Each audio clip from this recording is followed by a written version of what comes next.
So many of you are probably wondering where Husky Bob's been lately. Well, we're coming up the end of winter, and Bobby has been taking every opportunity he can to get out on the lake, and he's been catching some big fish lately. This one here, a little bit longer than the 23-inch one that I showed you last week, and he couldn't be happier. But hey, it's not about Bobby today. Over the years, you guys have proven to be very astute, keen, sharp eagle eyes, and you catch things in my videos that I don't otherwise capture. And quite often they're helpful. Like when I had an R-pin falling out of my box blade and I was doing Guy's driveway, and several of you pointed it out to me when you saw the video. Sure enough, I took a look, and that pin in the back on my lower control arm was just about falling out. Never noticed it. Or those times when you guys will leave me messages saying, hey, check your hydraulic fluid. That tractor's whining a lot louder than normal. And sure enough, I'm low. The classic, all-time classic, was back a few years back. You guys may remember I used to come out of the cabin with my morning coffee. And one morning I took so many retakes that I actually emptied the cup. But I didn't want to take my boots off, shut off the camera, go back in, pour another cup, and then start up again.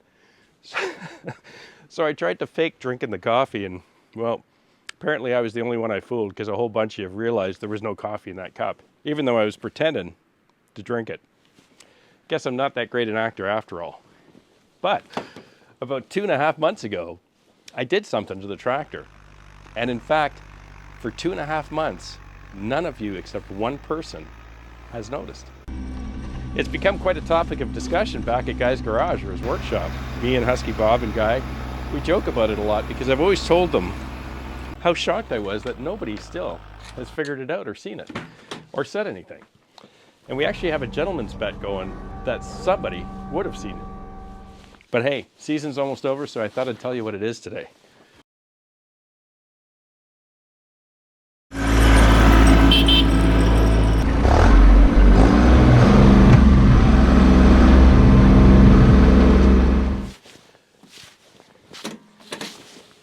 Since we've had this bet going, I have purposely been positioning the camera at the right height and at the right angle to make it obvious so that somebody would see it.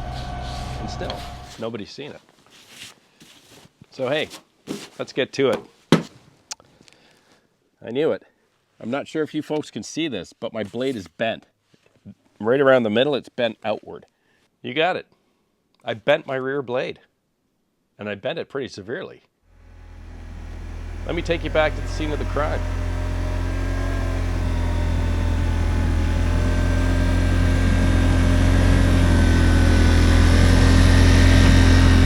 You folks will remember about 2.5 months ago, basically shortly after Christmas, we had a big winter storm. And it actually was a storm for a change. Huge high winds, up to about 2 feet of snow in the driveway. And you guys may recall it took me 2 days to clear the driveway of all those fallen trees and the 2 feet of snow. On the first day, you may recall, I was trying to clear out to the top of the steep hill, cutting out the trees, blowing the snow out, and if you folks remember, I did not have tire chains on. And so I had to back up the steep hill, and I was dropping the blade, dragging the snow off of the steep hill to try to get to that bunch of trees that had been frozen into the driveway.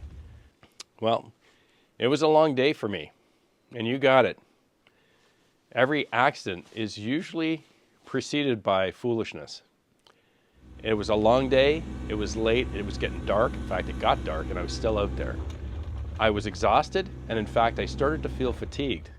But like you guys, I like to set goals. And all I wanted to get done before I went home and went to bed was I wanted to get everything cleared out to the steep hill and get those trees off of there. I should have stopped. Pretty soon, I'm back in the tractor, I'm dropping the blade and I'm dragging the blade and I'm going faster and faster because I just want to get done. And that's when it happened. Backed up to the hill, dropped the blade. I was on the east side and I knew that the left side of my blade was off the driveway and into the shoulder. But I was focused on getting the job done. I got my pedal down, I'm going full speed. I've got momentum because I'm going downhill. And then it happened. Dead stop. And I don't mean a slight slowdown to a stop. Unexpected, sudden, dead stop while I'm flying down the hill in that tractor. You know, to the degree a tractor can fly down the hill. So, I backed up, lifted the blade, got out, checked it.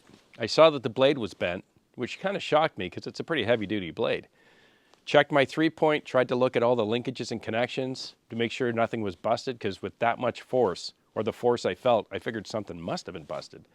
Guys since looked at it, appears to be okay. I'm not trying to be dramatic, but the force applied to my body when that tractor stopped dead was shocking. I had a massive bruise across the right side of my waist for weeks.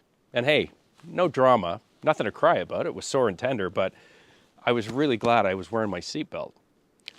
I know for a fact that if I'd been without a seatbelt and in my B2601, the open station I used to have, I guarantee that force was enough to throw me out the front of the tractor. And given the cab, I am 100% sure that force would have thrown me right into this glass windshield. I have no idea whether the windshield would have broke or not, but I'm pretty sure I would have been back at the dentist, at least. You probably realized by now that this video is not about my bent rear blade. It's about this.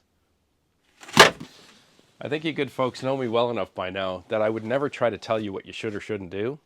But there's a lot of new tractor owners, or soon to be new tractor owners, joining this community all the time. I would say over this winter, not a week has gone by that I haven't got at least one comment from somebody all excited because they just ordered their first tractor. Or it's on its way, or it's being delivered in March, or being delivered in April. I just spoke to 2 of you this morning by email. I'm pretty excited for you. What I wanted to point out is that it's pretty easy when you're operating a tractor, especially out in the forest where you're jumping in and jumping out of it, to not use that seat belt. Let me tell you why I had my seatbelt on.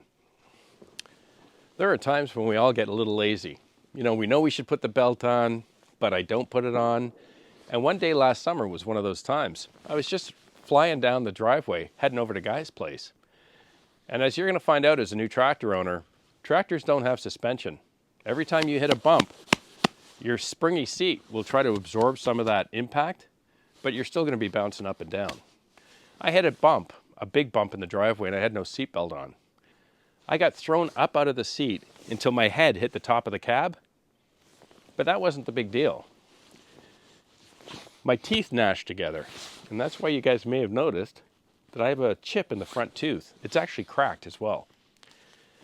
Dental visit and a lot of money off of my Visa card later, they did some kind of bonding thing to help seal the crack, but that was kind of my final learning, that I knew I needed to keep wearing my seatbelt, which is why I always do. And that night, that first week of January, I'm very thankful I had it on. So hey, at the end of the day, I'm not disappointed at all. We have a great community here, and I greatly appreciate all of the content, all the input, all the help and advice that I get. And I just hope that every once in a while I'm able to pass a little bit back to you. Have a great week out there. It's supposed to be warm. Spring's around the corner.